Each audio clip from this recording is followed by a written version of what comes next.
Well, Trump is in. There's no question about it. It's done. But the question now is, will the DOJ ramp up their witch hunt and try to take down Trump? Joining me now is attorney and advisor for President Trump himself, Christina Bobb. Christina, appreciate you being here.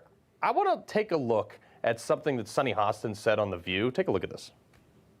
I've spoken to my former colleagues, some of them at the Justice Department, and of course they can't say much, but the word out in the streets is that he's got about 30 to 90 days until some sort of indictment is put out there, right? That's the word on the street.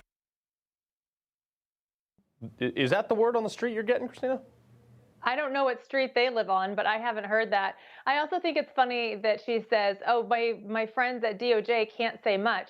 DOJ has been leaking like a sieve. They have been using the media to fight their legal battles because they haven't been able to do it in court. So no matter, I don't doubt that they're going to try to throw something at him. I don't know that it'll be indictment, but if it is, I'm sure he'll prevail there as well. It's funny, you know, the way indictments work, the saying goes, you can indict a ham sandwich. It doesn't take much to indict someone.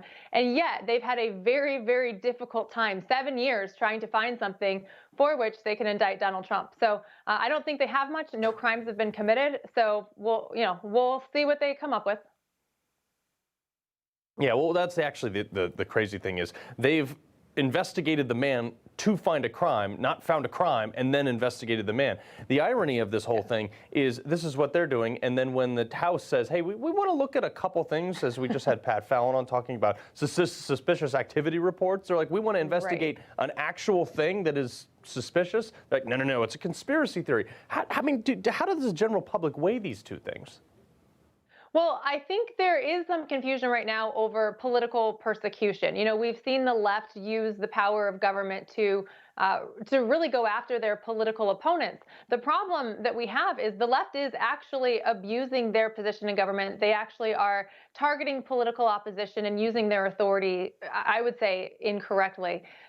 So the hard part of that is how do you correct that? So that's something that we're grappling with. We have to figure that out and how we do that as a free nation, because, you know, you see the left throwing their political opponents in jail. January 6th, folks thrown in jail pre-trial for going on 2 years now when they haven't even had a trial for something with a maximum punishment of 6 months in prison. They've already exceeded the maximum punishment and haven't been found guilty of anything.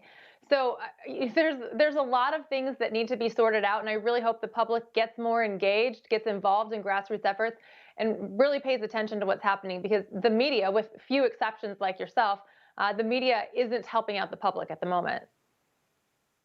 Yeah, it's interesting. Like, look, I want to be objective in this whole thing, but just looking at the facts, it's like when you hold somebody basically without a trial for what now 2 years. I mean, it just doesn't make any sense to me. This is like a banana republic at this point. Yeah, it's un-American. Let's talk about his candidacy and all these legal challenges right now. How does his candidacy affect, if at all, the legal mumbo jumbo that's going on?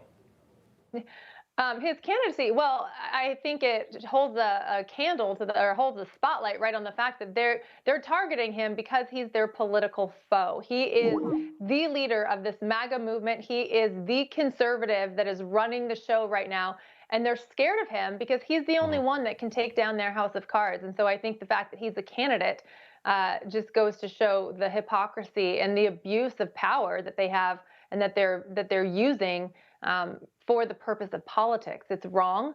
But other than that, I don't think his candidacy affects much of anything. Yeah. He's going to run. I think he's going to win. He's clearly going to be the Republican nominee, and we'll roll with the punches as they come. But I don't actually expect it to affect much. Right, yeah, and if they indict him and they don't convict him, it is going to be a landslide of people that are really, really, really untrustworthy of government, even more than now. Christina Bobb, always a pleasure. Thank you.